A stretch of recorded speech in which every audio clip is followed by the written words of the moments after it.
Hello friends, இன்றைக்கி நம்ம பார்க்க போகிறது ஜாப்பனி அனிமே சீரிஸான the rising of the shield heroes season 2 episode 9 தான் இன்னைக்குள்ள வீடியோவில் பார்க்க போகிறோம். உங்களுக்கு இந்த வீடியோ பிடிச்சிருந்தது அப்படின்னா லைக் பண்ணிட்டு அப்படி மறக்காமல் நம்ம சேனலை சப்ஸ்கிரைப் பண்ணிருங்க. இந்த எபிசோடில் நிறைய டீட்டெயில்ஸ் இருக்குது. என்னால் முடிஞ்ச அளவுக்கு அது எல்லாத்தையுமே எக்ஸ்பிளைன் பண்ண ட்ரை பண்ணுறேன். சில விஷயங்களை நீங்கள் பார்த்தே புரிஞ்சுக்கிட்ட ட்ரை பண்ணுங்கள். சரி வாங்க நம்ம வளவலன்னு பேசாமல் இன்னைக்குள்ள கதைக்குள்ளே போகலாம். இன்றைக்கி நம்ம பார்க்க போகிறது the rising of the shield heroes season 2 episode 9.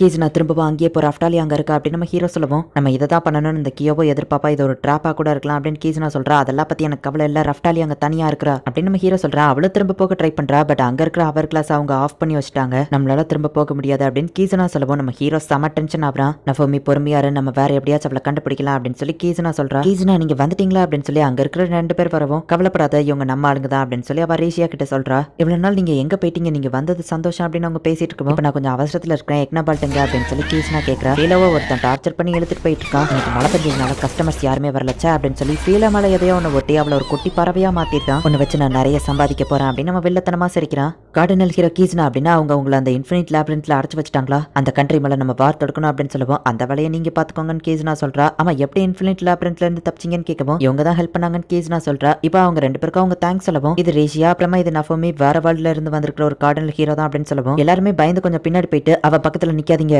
இந்த வேர்ல்டு அவன் அழிக்கிறதுக்காக தான் வந்திருப்பான் அப்படின்னு சொல்லி கீஜ்னா கிட்ட மத்தவங்க சொல்றாங்க. உடனே ஒருத்தன் காட்ஸையும் அங்க கோபப்படுறான். நம்ம ஹீரோ இன்னும் ரொம்பவே டென்ஷன் ஆகுறான். நஃபோமி அந்த மாதிரி ஆள் கிடையாது, அவன் தான் என்ன அங்க இருந்து காப்பாத்தினா, மறந்துட்டீங்களா அப்படின்னு சொல்லி கீஜ்னா கேட்கும். எல்லாரும் அமைதியா இருக்காங்க. நம்ம ஹீரோ அந்த இடத்துல இருந்து கிளம்புறான். நீ எங்க போய்கிட்டு இருக்க, நீ தான் வேற வேர்ல்ட்ல இருந்து வந்த கார்டினல் ஹீரோவா அப்படின்னு புதுசா ஒருத்தன் வந்து நிக்கிறான். உன்னை பத்தி நான் கேள்விப்பட்டேன், உன் ஃப்ரெண்ட் யாரையோ கண்டுபிடிக்கணும்ல அப்படின்னு நம்ம கேட்கவும், நம்ம ஹீரோவோ கொஞ்சம் நார்மல் ஆகுறான். ஹே கீஜ்னா, உனக்காக எவ்வளவு நாள் வெயிட் பண்ணிட்டு இருந்தேன் தெரியுமா, இந்த இவன் கிளாஸ் கிட்ட தான் இருந்தான், அதுக்கப்புறம் இவனை நான் தான் பாத்துக்கிட்டேன் அப்படின்னு அந்த எக்னபால்ட் அப்படிங்கிறவன் சொல்றான். பார்த்தா அதுக்குள்ள இருந்து ஒரு பெண் கோயின் மாதிரி ஒன்று வருது. கிரேஸ் சொன்ன ரொம்ப மிஸ் பண்ண அப்படின்னு சொல்லி கீஸ்னா அதை கட்டுப்பிடிக்கிறா. இது என்னதுன்னு ரேஷியா கேட்கும்போது, இது ஒரு ஷிக்கி காமி அப்படின்னு சொல்றா. 4 நாளைக்கு முன்னாடி கிறிஸ் ரொம்ப வித்தியாசமா நடந்துக்கிட்டா. அந்த டைம் தான் இன்ஃபினிட் லேபிரின்த்ல இருந்து நீங்க வெளியே வந்திருப்பீங்கன்னு நினைக்கிறேன்னு எக்னபால்ட் கேட்குவோம். ஆமா, இதை வச்சு நம்ம கிளாஸை கண்டுபிடிச்சிடலாம் அப்படின்னு சொல்லி கீஸ்னா சொல்றா. அப்படியா, நல்லது. ஆனா ரஃப்டாலியாவை எப்படி கண்டுபிடிக்கிறதுன்னு ரேஷியா கேட்குவோம். ஒரு புது ஷிக்கி காமியை கிரியேட் பண்ணிட வேண்டியதான், ஆனா அதுக்கு ரஃப்டாலியாவோட முடி மாதிரி ஏதாச்சும் ஒன்று தேவை அப்படின்னு சொல்லி அவ சொல்லவும், என்கிட்ட ரஃப்டாலியாவோட முடி இருக்கு அப்படின்னு சொல்லி நம்ம ஹீரோ அவன் ஷீல்டுக்குள்ள இருந்ததை எடுக்கிறான். ரஃப்டாலியா முடியை இவன் வச்சிருக்கானா அப்படின்னு சொல்லி ரேஷியா ஷாக் ஆகுறா. சரி அப்படின்னா ஷிக்கி காமியை சமன் பண்ற ரிச்சுவல் ஆரம்பிக்க வேண்டியதா அப்படின்னு சொல்லி இப்போ எக்னபால் வந்துட்டு அதை ஆரம்பிக்கிறான். ஷிகிகாமியோட ஓனரா இருக்கிறவங்க தான் பிளட்டை கொடுக்கணும். ஸோ நம்ம ஹீரோ இப்போ அவனோட பிளட்டை வந்துட்டு அதில் ஊத்துறான். திடீர்னு அது ரொம்பவும் பிரைட் ஆகும். என்னாச்சு, எதுவும் பிரச்சனையா அப்படின்னு சொல்லி ரீஷா கேட்கிறா. இது இவ்வளோ ஃபாஸ்டா வளர்ந்து நான் பார்த்ததே இல்லை அப்படின்னு எக்னபால் ஷாக் ஆகுறான். நம்ம ஹீரோக்கு ஷிகிகாமின்னு ஒரு ஷீல்டு அன்லாக் ஆகுது அண்ட் குட்டியா ஒன்று வருது. இது பாக்குறதுக்கு ரஃப்டாலியா மாதிரியே இருக்கே அப்படின்னு சொல்லி நம்ம ஹீரோ நினைக்கிறான். ஷிகிகாமி கிரியேட் ஆயிடுச்சுன்னா அப்படின்னா ரஃப்டாலியா இன்னும் உயிரோட தான் இருக்கிறா. ஆனா அவ சேஃபா இருப்பான்னு நம்மளால கண்டிப்பா சொல்ல முடியாது. சரி வாங்க போலாம் அப்படின்னு சொல்லி கீஸ்னா சொல்றா. அப்படின்னா அந்த ஷிகிகாமியை வச்சு தான் நம்மளால அவங்களை கண்டுபிடிக்க முடியுமா, ஃபாஸ்டா இதை விட ஒரு வழி இல்லையா நம்ம ஹீரோ கேட்கவும், அதுக்கு என்கிட்ட ஒரு வழி இருக்குன்னு எக்னபால் சொல்ல வரப்போ நம்ம ஹீரோவனை மோந்து பார்த்துட்டு நீ ஹியூமன் இல்லையான்னு கேட்கறான். எப்படி கண்டுபிடிச்ச அப்படின்னு சொல்லி கீஜ்னா ஷாக் ஆகுறா. எக்னபால் பாக்குறதுக்கு ஒரு ராபிட் மாதிரி இருக்கிறான்.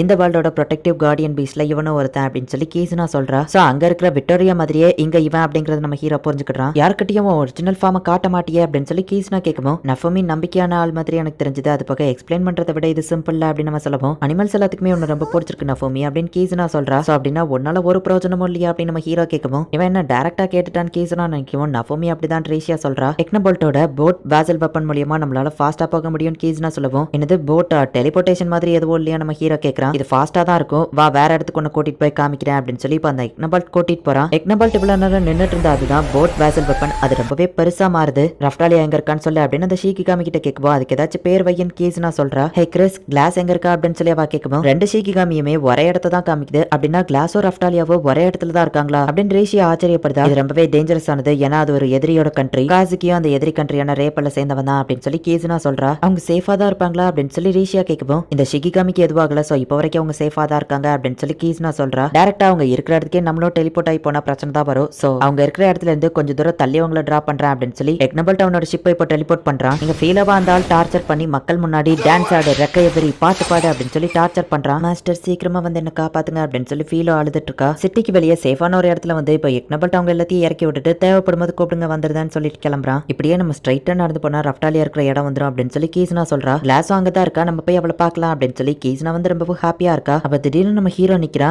என்னாச்சு நஃபுமி அப்படின்னு சொல்லி கீஸ்னா கேக்குறா. அந்த வாய்ஸ் எனக்கு கேக்குது அப்படின்னு சொல்லி நம்ம ஹீரோ ஃபாஸ்டா ஓட ஆரம்பிக்கிறான். நஃபுமி அது தப்பான வழி, ரஃப்டாலியா இந்த பக்கம் இருக்கா அப்படின்னு கீஸ்னா சொல்றா. இல்ல இது ஃபீலோவோட வாய்ஸ் அப்படின்னு நம்ம ஹீரோ ஓடி போய் பார்த்தா சொர்க்கத்துல இருந்து வந்திருக்கிற ஏஞ்சல் உங்களுக்காக பாட்டு பாடும் அப்படின்னு சொல்லி ஒரு ஷோ நடத்துறான். அண்ட் அந்த சொர்க்கத்துல இருந்து வந்த ஏஞ்சல் ஃபீலோவோட பிக்சர் போட்டிருக்கு. எனக்கு பார்க்கவே கஷ்டமா இருக்குப்பா, அந்த பொண்ணு அவன் ரொம்ப டார்ச்சர் பண்றான், அந்த பொண்ணு பாடுற மாதிரி தெரியல, அழுற மாதிரி தான் தெரியுது அப்படின்னு சொல்லி எல்லாரும் சொல்லிட்டு போயிட்டு இருக்காங்க. ஃபீலோவை டார்ச்சர் பண்றதை பார்த்துட்டு நம்ம ஹீரோ செம டென்ஷன் ஆகுறான். இப்போ அந்த ரேஜ் ஷீல்ட் வெளியே வருது. நஃபுமி நம்ம யாருன்னு தெரிஞ்சா நம்மள அரெஸ்ட் பண்ணிடுவாங்க அப்படின்னு சொல்லி கீஸ்னா சொல்றா. அதெல்லாம் பத்தி எனக்கு கவலை இல்ல, அவன் நிக்கிற இடத்துல அவனை கொல்லணும் போல இருக்கு அப்படின்னு நம்ம ஹீரோ சொல்லுவோம். நஃபுமி கொஞ்சம் பொறுமையாரு, நம்மளும் மாட்டிக்கிட்டோம்னா ஃபீலோவை அதுக்கப்புறம் காப்பாற்ற முடியாது, நைட்டு யாரும் இல்லாத நேரமா நம்ம போய் அவளை காப்பாத்திரலாம் அப்படின்னு சொல்லி ரேஷியாவும் கீஸ்னாவும் சொல்றாங்க. சரி நம்ம ஹீரோவும் வெயிட் பண்ணி இப்ப நைட் ஆன உடனே அந்த கடைக்கார மட்டும் கையில கிடைச்சான், சும்மா விட மாட்டேன் நம்ம ஹீரோ சொல்லுவோம். தேவையில்லாம எதுவோ பிரச்சனை பண்ணிடாதப்பான்னு கீஸ்னா சொல்றா. அவனை நான் கொன்னால ஆச்சரியப்படுறதுக்கு இல்ல நம்ம ஹீரோ சொல்றான். நஃபுமி திடீர்னு பயங்கரமா மாறிட்டான் கீஸ்னா நினைக்கிறா. இப்ப இவங்க உள்ள போய் பார்த்தா நிறைய பெட்ஸ் இருக்கு. அப்போ ஒரு இடத்துல சவுண்ட் கேட்கவும் நம்ம ஹீரோ அந்த சைடா போய் பார்க்கறான். அந்த இடத்துல ஃபுல்லாவே நிறைய பறவைகளா இருக்கு.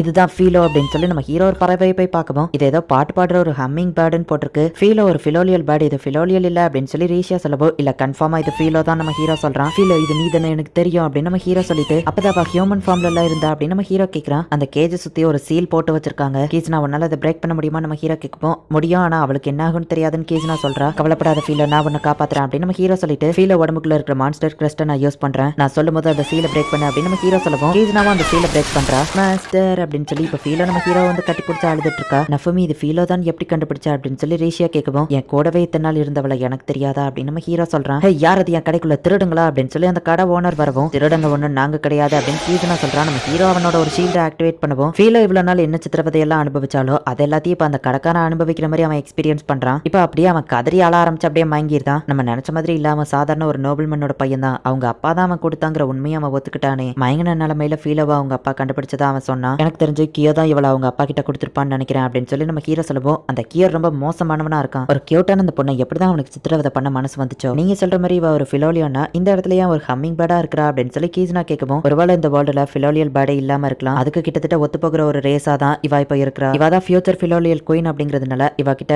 ஸ்பெஷல் பவர் இருக்கு, அது மூலியமா தான் ஹியூமனா இன்னும் டிரான்ஸ்ஃபார்ம் ஆயிட்டு இருக்கா அப்படின்னு நம்ம ஹீரோ சொல்றான். இப்ப எல்லாருமே தூங்குறாங்க. மாஸ்டர் திரும்பவும் என்ன இந்த மாதிரி தனியா விட்டுட்டு போயிட மாட்டீங்கல்ல அப்படின்னு சொல்லி ஃபீலோ நம்ம ஹீரோ கிட்ட கேட்கவும் விக்டோரியாவோ இதே மாதிரி கேட்டு ஒரு தடவை நம்ம ஹீரோ கிட்ட அழுதுருப்பா. அதை நம்ம ஹீரோ யோசிச்சு பார்த்துட்டு கண்டிப்பா போக மாட்டான்னு நம்ம ஹீரோ சொல்றான். மாஸ்டர் அம்மா இது யாரு பார்க்க ரஃப்டாலியா மாதிரியே இருக்கா அப்படின்னு சொல்லி அவ கேட்கவும் ரஃப்டாலியா ஹேர்ல இருந்து கிரியேட் பண்ண ஷிக்கிகாமி அப்படின்னு நம்ம ஹீரோ எக்ஸ்பிளைன் பண்றான். ஓ அப்படின்னா இது ராஃபி அப்படின்னு அவ சொல்லவும் இந்த பேரும் நல்லா தான் இருக்கு அப்படிங்கிற மாதிரி அது சொல்லுது. அப்படின்னா இந்த பேரே ஓகே தான், இனிமே உன்னோட பேரு ராஃபி அப்படின்னு நம்ம ஹீரோ சொல்றான். நான் யாருன்னு உனக்கு தெரியாதுல, என்னோட பேரு கீஸ்னா, அப்புறம் இதுதான் கிறிஸ் அப்படின்னு சொல்லவும் நீங்க புது ஃப்ரெண்ட்ஸா அப்படின்னு அவ கேட்கவும் இவ ரொம்ப கியூட்டா இருக்கிறாப்பா அப்படின்னு சொல்லி கீஸ்னா சொல்றா. அங்க ஏதோ வாண்டட் போஸ்டர் போட்டிருக்கு. ஃபீலோ இங்க இருக்கிறவங்களுக்கு ஒண்ணு தெரியும், சோ நீ பறவையாவே மாறிடு அப்படின்னு நம்ம ஹீரோ சொல்றான். சொர்க்கத்துல இருந்து வந்த அந்த ஏஞ்சலை கடத்திட்டு போயிட்டாங்க, இவங்க தான் அந்த கடத்தல்காரங்கன்னு ஒரு போட்டோ கொடுத்திருக்காங்க. நம்ம இருட்டுல இருந்ததுனால நம்மளோட ஃபேஸ் அவனுக்கு கரெக்டா தெரியலன்னு நினைக்கிறேன். ஃபீலோவோ இப்படி குட்டியா மாறினதுனால யாராலையும் நம்மள கண்டுபிடிக்க முடியாதுன்னு நம்ம ஹீரோ சொல்றான். அந்த போஸ்டர் கூடவே சேர்த்து புது கட்டானா வாசல் வெப்பன் வீலரை கண்டுபிடிக்க போறோம் அப்படின்னு அதுல போட்டிருக்கு. நம்ம ஹீரோக்கு ஏதோ தப்பா இருக்கிற மாதிரி தோணுது. அவனோட ஸ்டேட்டஸை செக் பண்ணி பார்த்தா ரஃப்டாலியாவா அதுல காமிக்க மாட்டேங்கி. இந்த ஷிகிகாமி இன்னும் உயிரோட இருக்குன்னா அப்படின்னா ரஃப்டாலியாவும் இன்னும் உயிரோட தான் இருப்பா. ஆனா ரஃப்டாலியா கிட்ட போட்ட அந்த ஸ்லேவ் கான்ட்ராக்ட் நம்ம ஹீரோக்கு நோட்டிபிகேஷன்ல காமிக்கல. அப்படின்னா ரஃப்டாலியாக்கு என்ன இருக்கும் அப்படின்னு சொல்லி நம்ம ஹீரோ ரொம்பவே பயப்படுறான். ரொம்பவே ஸ்னோவா ஒரு இடம் இருக்கு, அந்த இடத்துல ரஃப்டாலியாவை பிடிச்சு கூட்டிட்டு வராங்க. சீக்கிரமா வந்து என்ன காப்பாத்துங்க மாஸ்டர் அப்படின்னு சொல்லி ரஃப்டாலியா நினைக்கிறா. ஹே நின்னுட்டு இருக்காம சீக்கிரவா அப்படின்னு சொல்லி ஒரு அவளை இழுத்துட்டு போறான். மலைக்கு மேல ஒரு பெரிய ஜெயில காமிக்கிறாங்க. இந்த இடத்துல இந்த எபிசோட் முடியுது. ஒரு வழியா நம்ம ஹீரோ ஃபீலோவை கண்டுபிடிச்சிட்டான். பட் ரஃப்டாலியா இப்ப ஆபத்துல இருக்கா, அவள ஆபத்துல இருந்து காப்பாத்தணும். அதுக்கப்புறமா கியோவை கண்டுபிடிக்கணும். அண்ட் இது கியோவோட வேர்ல்டு தாங்கிறதுனால இந்த வேர்ல்டுல அவன் இன்னுமே ஸ்ட்ராங்கா தான் இருப்பான். என்ன நடக்க போகுது அப்படிங்கறது நெக்ஸ்ட் எபிசோட் பார்த்து தெரிஞ்சுக்கோங்க. அண்ட் உங்களுக்கு இந்த வீடியோ பிடிச்சிருந்தது அப்படின்னா லைக் பண்ணிட்டு அப்படி மறக்காம நம்ம சேனலை சப்ஸ்கிரைப் பண்ணிருங்க. தேங்க்யூ ஃபார் வாட்சிங். பாய் கைஸ், நெக்ஸ்ட் எபிசோட்ல மீட் பண்ணலாம்.